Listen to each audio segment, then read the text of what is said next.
सोने और चांदी की कीमतों में तेजी अभी भी बनी हुई है। आज यानी 30 नवंबर को सोने के दाम 62,000 रुपए तोला के पार हैं, वहीं चांदी के दाम 75,000 रुपए किलो से ज्यादा हैं। आने वाले वक्त में ये दाम कहां जा सकते हैं और क्या आपके लिए इनमें निवेश करना फायदे का सौदा है या नहीं, चलिए समझने की कोशिश करते हैं। इब्जा की वेबसाइट पर दी गई जानकारी बताती है कि 24 कैरेट वाले 1 ग्राम सोने की कीमत 6,273 रुपए है। 22 कैरेट वाला 1 ग्राम सोना 6,122 के भाव पर मिल रहा है।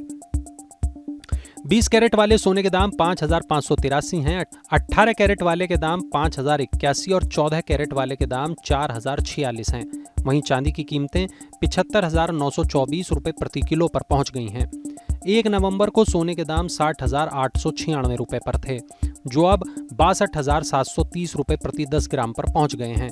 वहीं चांदी की कीमत नवंबर के पहले दिन 70,825 रुपए पर थी, जो अब 75,924 रुपए पर पहुंच गई है।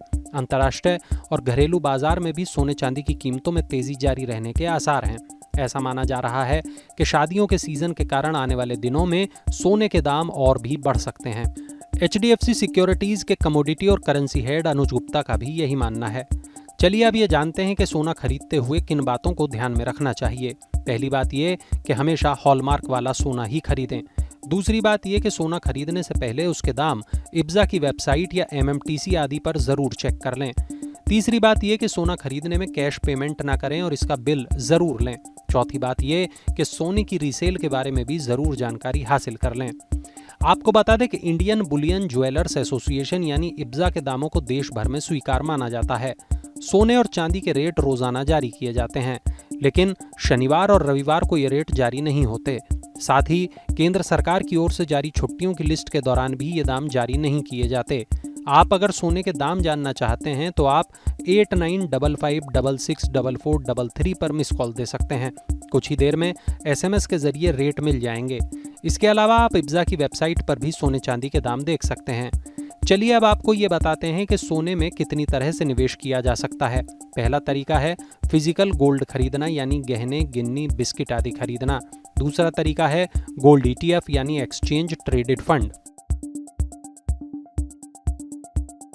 दूसरा तरीका है गोल्ड ETF यानी एक्सचेंज ट्रेडेड फंड।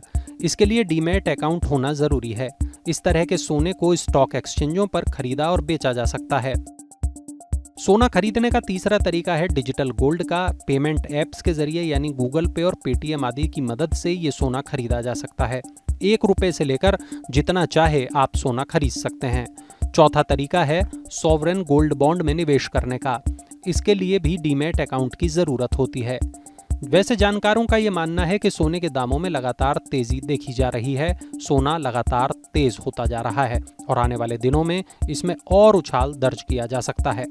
भारत ही नहीं बल्कि अंतर्राष्ट्रीय बाजारों में भी सोने की कीमतों में लगातार तेजी देखी जा रही है।